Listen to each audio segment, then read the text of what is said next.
Hello everyone, welcome back to my channel. Today we are going to discuss about the difference between cash basis of accounting and accrual basis of accounting, right? In the previous lecture we have discussed about the meaning, advantages and disadvantages of both the terms, and now today we are going to discuss the difference between the cash and accrual basis of accounting, right? First basis is of recording. देखो cash basis में आप क्या करते हैं, सिर्फ और सिर्फ उन्हीं ट्रांजेक्शन्स को रिकॉर्ड करते हैं जो कैसी होती हैं, कैश में. ठीक है, this basis records only cash transactions. But if we talk about the accrual basis, this basis makes a complete record of all, चाहे वो आपकी कैश की है या फिर आपकी क्रेडिट ट्रांजेक्शंस है. Clear? Now recording of income के बेसिस पर आप क्या डिफरेंशिएट किया आपने?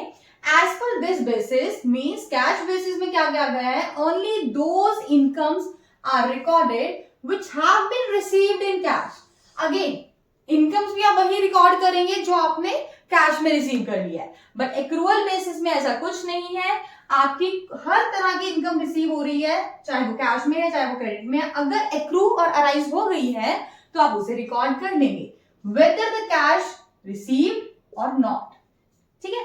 और अगर हम बात करें एक्सपेंसेस की, तो सेम केस है जैसे इनकम में कहा गया है कि अगर वो कैश में रिसीव हुए हैं only then you are able to record.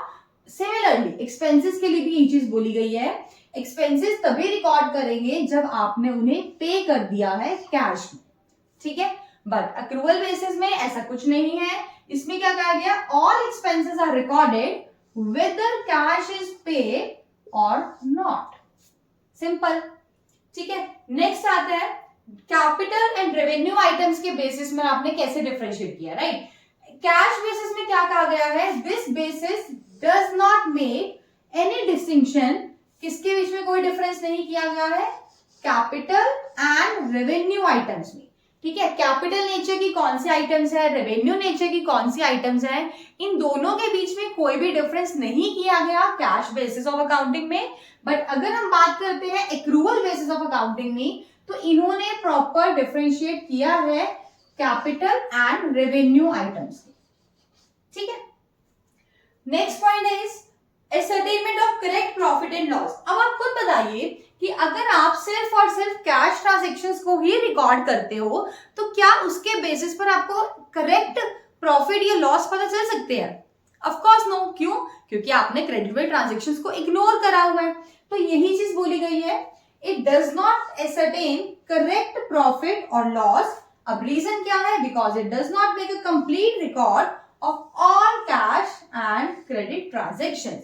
यहां पर हमने सभी ट्रांजेक्शन्स को रिकॉर्ड नहीं किया, हमने सिर्फ कैश पर फोकस किया है.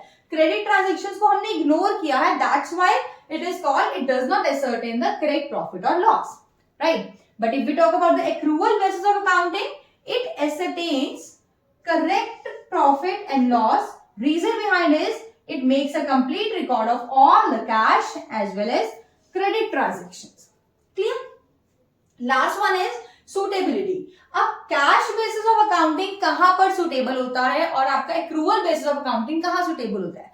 देखो, कैश बेसिस सुटेबल होता है प्रोफेशनल्स के लिए, लाइक आपके डॉक्टर्स हो गए, आपके चार्टर्ड अकाउंटेंट्स हैं, लॉयर्स हैं, इनके लिए कैश बेसिस सुटेबल है क्योंकि उधार पर मतलब ट्रांजेक्शंस नहीं करते हैं. बट अगर हम बात करें बिजनेस एंटरप्राइज की, वहां पर तो 90% बिजनेस आपका क्रेडिट पर चलता है ना. तो उस केस में आपका जो अकाउंटिंग है वो एक्रूअल बेसिस सुटेबल है. ठीक है. चलो एक बार देखते हैं.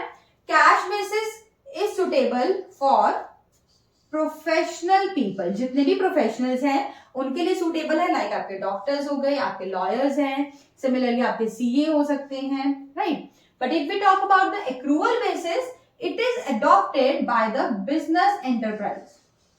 जितने भी आपके बड़े बड़े बिजनेसमैन होते हैं वो इसको अडॉप्ट करते हैं. इनका मोटिव क्या होता है? प्रॉफिट्स को अर्न करना. ठीक है. तो बहुत ही छोटा सा आपका डिफरेंस था cash basis and accrual basis का.